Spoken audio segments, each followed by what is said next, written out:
আসসালামু আলাইকুম রহমতুল্লাহ। প্রিয় উপস্থিতি, আমরা আজকে আলোচনা করব এতিকাফকারীকে আল্লাহ তাআলা 5টি পুরস্কার দান করেন। 1 নম্বর পুরস্কার হলো ওমান ইতাকাফা ইয়াওমান, যে ব্যক্তি একদিন এতিকাফ করবে ইবতিগা ওয়াজহিল্লাহ, আল্লাহ তাআলার সন্তুষ্টির জন্য, জাআলাল্লাহু বাইনাহু ওয়া বাইনান নারি সালাসা খানাদিক, আল্লাহ তাআলা ওই ব্যক্তি এবং জাহান্নামের আগুনের মাঝখানে 3 খন্দক পরিমাণ জায়গা দূরত্ব করে দেয়।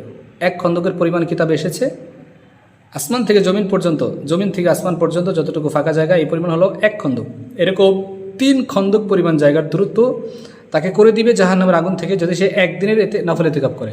তো একদিনের নফল এতেকাফের যদি এরকম ফাজাইল হয়, তো লাস্টের 10 দিনের এতেকাফের কী পরিমাণ ফাজাইল হতে পারে, এটা তো সহজে বোঝা যায়। এই জন্য আমরা শেষ দশকের এতেকাফ 10 দিন সুন্নত মুআক্কাদা কিফায়া আমরা এটা করবো ইনশাল্লাহ। 2 নম্বর পুরস্কার হলো যে লাইলাতুল কদর খায়রুম মিন আলফি শাহর, যে ব্যক্তি লাস্টের 10 দিন এতেকাফ করবে সে এই কদরের রাত্রিটা পাবে ইনশাল্লাহ। কারণ সে তো 10 দিন মসজিদে থাকার জন্য আসছে, আর এই 10 দিনের ভিতরে বেজর রাত্রগুলো আছে, বেজর রাত্রগুলো তো তার থেকে ফাঁকি দিয়ে যাওয়ার কোনো সুযোগ নেই। সে যেহেতু এখানে আমলের মধ্যে আছে।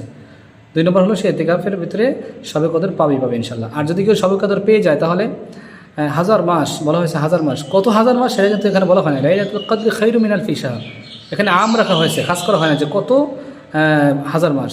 তো 1000 মাসও যদি আমরা হিসাব করি, 1000 মাসে 83 বছর 4 মাস হয়। তো যদি একটা শবে কদর পেয়ে যাই, কমপক্ষে 83 বছর 4 মাসের ইবাদতের সওয়াব আমরা পেয়ে যাবো ইনশাল্লাহ। 3 নম্বর পুরস্কার হলো এতেকাফে থাকা অবস্থায় কিন্তু বাহিরের কোনো নেক আমল করা যায় না। তো ওই লোকটিকে আল্লাহ তাআলা বাহিরের সমস্ত নেক আমলের সওয়াব তাকে বসে বসে দান করবেন। যেমন একজন মানুষ মারা গেল, জানাজা যাওয়া একটা মুসলমানের হক, সে এতেকাফ অবস্থা যেতে পারবে না। কেউ অসুস্থ, দেখতে যাওয়া একটা মুসলমানের হক, অসুস্থ ব্যক্তিকে দেখতে যাওয়া, সে জানাজা থাকা, সে এতেকাফে থাকার কারণে সে কিন্তু ওই অসুস্থ ব্যক্তিকেও দেখতে যেতে পারবে না। তো এরকম বাহিরে যত নেক আমল আছে যেগুলো এতেকাফে থাকা অবস্থায় সে করতে পারতো না, এই সমস্ত নেক আমলগুলোকেও আল্লাহ তাআলা এতেকাফে থাকার কারণে তাকে দান করে দেবেন। 4 নম্বর, এতেকাফকারী ব্যক্তিকে আল্লাহ তাআলা ক্ষমা করে দেবেন। সুবহানাল্লাহ। আসলে এটাই সবচেয়ে বড় পুরস্কার, আল্লাহ তাআলা যেন এগুলো আমাদের ভাগ্যে দান করেন। আর 5 নম্বর হচ্ছে তাআল্লুক মা আল্লাহ, আল্লাহর সাথে বান্দার সম্পর্ক। এটা অনেক বড় একটা পাওয়া। আমরা তো আসলে সারা বছর ব্যস্ত থাকি, আমলের মৌসুম থাকার পরেও অনেক আমল আমরা করতে পারি না, এবং আল্লাহর সাথে সম্পর্কের জন্য আমরা নিবিড় একটা সময় পাই না। এই জন্য এই 10 দিন আমাদের সুযোগ, এতেকাফে বসে আমরা 10টা দিন আল্লাহ তাআলার সাথে কথা বলতে পারি, আল্লাহর সাথে সম্পর্ক করতে পারি।